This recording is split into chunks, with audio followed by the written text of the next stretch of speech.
What's going on, guys? Welcome back, and today I am going to be giving my thoughts on my most anticipated thing since I don't even know when, and that is the Book of Boba Fett, or the first episode of the Book of Boba Fett that released today on Disney+. Now, I do want to clarify that I will be giving away basically everything that happens in this episode, although thus far this episode has not given away a lot in regards to where the plot is going, and most of what happens in this episode was shown in the trailers, although there was a decent amount of stuff that was not shown in the trailers, so if you want to go in completely blind, then just click off now. But this episode has really given me everything that I wanted from the show, at least thus far.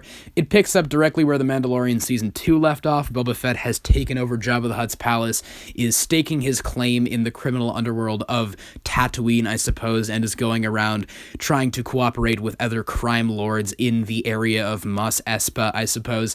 And in the midst, we are cutting back to his past, how he escaped from the Sarlacc pit, the aftermath of that, where he is integrating into this society of Tusken Raiders.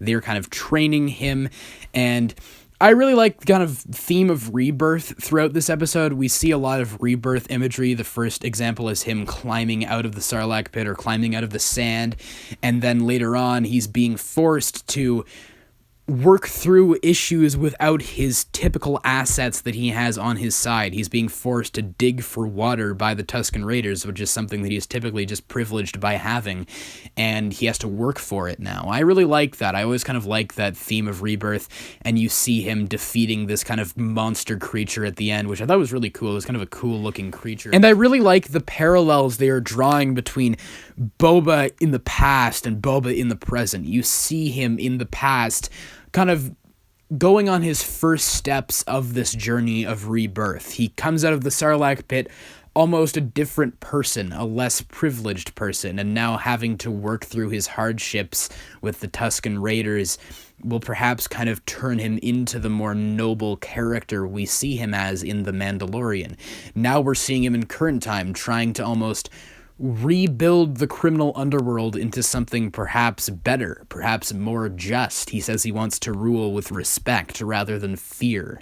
And I really like the way they're setting all of these pieces in motion. I like the way they're creating that juxtaposition between the past and the present. We're seeing the first steps on his journey, and we're seeing how he's trying to implement what he's learned through his experiences with the Tusken Raiders in current time. I really like that a lot.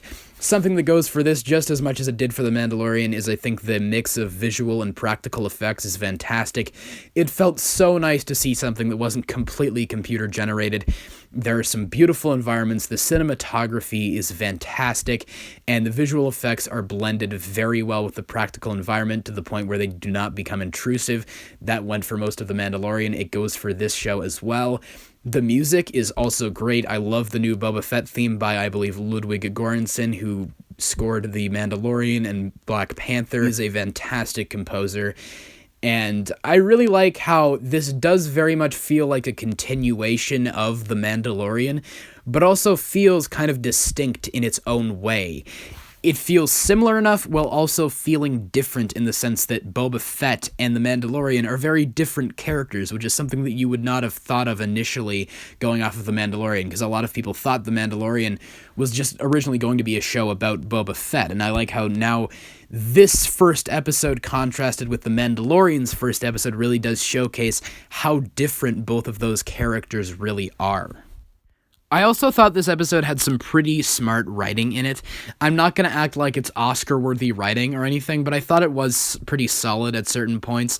Like, for example, I really liked the introduction of these two Gamorrean guards, the pig guys that used to work for Jabba, and they established that they are extremely loyal, but both Fennec and this droid are protesting against Boba keeping them around because they believe it would be better if he were to torture them or kill them in order to prove his power to the rest of the criminal underworld. But being the more noble person that he is, Boba keeps them alive, and that leads to their ultimate victory against these assassins that attack them later in the episode because the Gamorrean guards stepped in and saved them, kind of, and that was the deciding factor in that battle. I really liked that, and I always like writing like that, where something is established early in the story or a character makes a choice, and you see later on in the story why that was the right or wrong choice to be made. It's very simple writing, but I just like it. I think it's smart and solid.